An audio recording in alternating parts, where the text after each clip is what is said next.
riding around out here on Lake Murray, and lo and behold, we ran into the man that a lot of people want to know about. Anthony Gagliardi is home lake here, and a lot at stake here.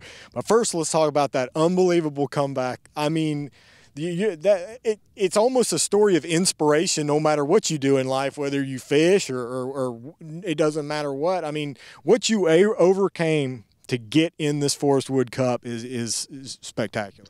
It was, it was definitely an uphill battle for me from the start.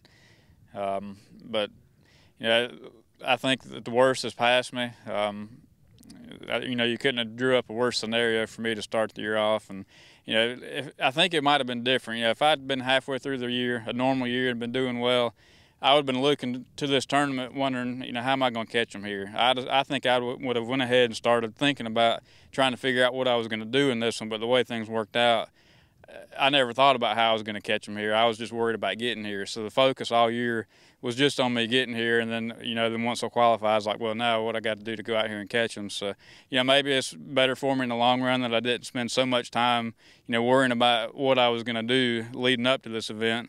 So now it's just everything's going to be kind of fresh. And, I only had about 4 weeks or so, once I knew I was in before it was going to be here. So didn't have to worry about it too long. So you're kind of thinking there might be a big silver lining in that dark cloud that happened this year, and it could happen maybe this week. Well, I'm going to say it's possible. I'm not going to say it's for sure, but it's definitely possible. It'd be nice. I know that it would definitely be nice. To come from that and be able to pull that off would be pretty special. That'd make a heck of a story. Now tell me, it's day one of practice.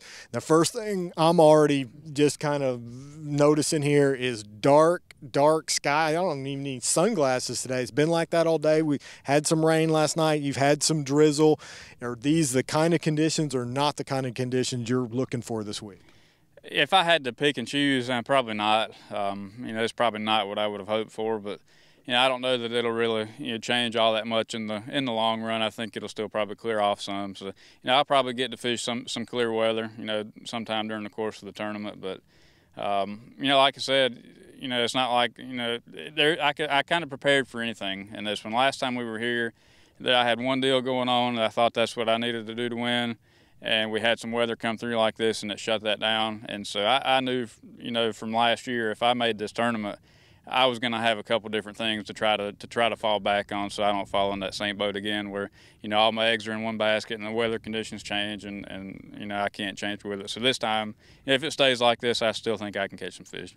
Options. That's what you designed this time around, some options, some getaway places. Right, and it's some of the same stuff that I fished that last time, that'll be working again. So I kind of had that in my back pocket already, and so during the off limit or before the off limits during the pre-practice, I went out and just really explored some different patterns and techniques that I probably wouldn't have otherwise. So I think I got a couple other things that I could do if I need to catch fish.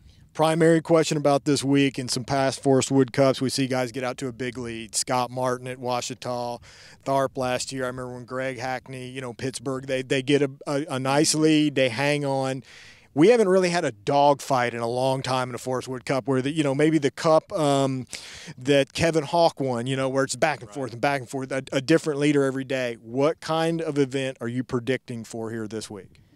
I think you could possibly see somebody jump out. That won't be me. I don't think it'll be me. If I was to win it, I'll probably climb up every day. I would just probably be consistent, and that'd be my chance to win. But you're going to see probably some guys catch a big bag or two for a couple of days, and then they're going to run out of fish and maybe struggle there after that. But they make it hold on. It's not to say you couldn't catch a big enough bag, 1 or 2 days to get a big enough lead and hang on for 4 days. But you're probably more likely to see a dogfight here in this one. It's slow and steady wins the race is your philosophy on this. What you don't want to see that first day is a guy come in with a big. If it's 16, 17 pounds is a big bag the first day, you're probably thinking your chances will get better as the week goes on. Yeah, as long as there's not some monster bag and they get a really huge lead, I'd still, provided I'm able to put something together. I'm not there yet, but if I'm able to put something together, as long as they don't have a huge lead, I'd feel pretty comfortable that I might still have a shot. One last question for you. Give me an idea how many spots you'll hit a day on this lake. It depends. It depends on what I end up doing. If I fish shallow or deep, you know, it could be anywhere from, I'd probably at least fish 20 to 25 places at the minimum, I would think. And, you know, kind of go from there. It just depends on the bite. It depends on how good the fish are biting, if they're aggressive or not, if you have to work for them. You know, if the bite's kind of tough and you got to work for bites, then obviously I'll probably fish fewer places and just really fish harder. But if the bite's pretty good, then I can cover a lot of water and fish a lot of spots, and you know, hopefully put in front of enough of them that I can come away with a couple good ones. Sounds good. That's the comeback story of the year. Anthony Gagliardi out here on Lake Murray. We're going to let you get back to work. Appreciate it.